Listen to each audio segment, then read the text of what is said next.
Welcome back to my channel Sunitha Sam. Friends, please like చేసి అయితే video end వరకు చూసి సబ్స్క్రైబ్ చేసుకోవడం అస్సలు మర్చిపోద్దు. సో లైక్ చేస్తున్నారు, వీడియో చూస్తున్నారు, కానీ ఎవరైతే సబ్స్క్రైబ్ చేసుకోవట్లేదు. ప్లీజ్ సబ్స్క్రైబ్ చేసుకొని అయితే సపోర్ట్ చేయండి.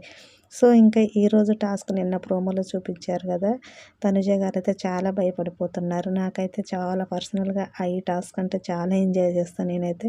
సో వాళ్ళైతే ఎలా మనల్ని నవ్విస్తారో ఈరోజు అయితే చాలా బాగా ఉండబోతుంది అనుకుంటా. సో ఇంకా ఈ టాస్క్లో అయితే విన్నర్స్ అయింది ఎవరో కాదు, ఆరెంజ్ టీమ్ అంటే ఇమానియల్, తనుజ గారు, వీళ్ళున్న టీం అయితే ఈరోజు అయితే విన్నర్స్ అయ్యారంట. తనుజ గారే ఎక్కువ ఐటమ్స్ని అయితే గెస్ చేస్తారంట. సో ఇంకా ఈరోజు అయితే రెబల్స్ ఇద్దరు ఉన్నారుగా, సుమన్ శెట్టి గారు అండ్ దివ్య గారు.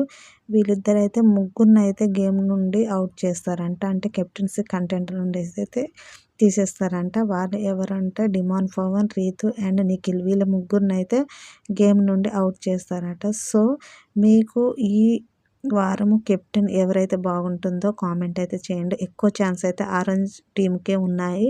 సో ఇంకా ఈరోజు ఓటింగ్ విషయానికి వస్తే యాజ్ యూజువల్ తనుజ అయితే ఫస్ట్ ప్లేస్లో ఉన్నారు. సెకండ్ ప్లేస్ వచ్చేసి కళ్యాణ్ గారు అయితే ఉన్నారు. థర్డ్ ప్లేస్లో సుమన్ శెట్టి గారు ఉన్నారు. ఫోర్త్ వచ్చేసి భరణి గారు ఉన్నారు.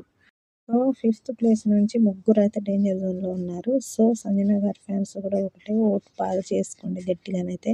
సంజన గారు కూడా డేంజర్ జోన్లోనే ఉన్నారు. రాము రాథోడ్ డేంజర్ జోన్లోనే ఉన్నారు.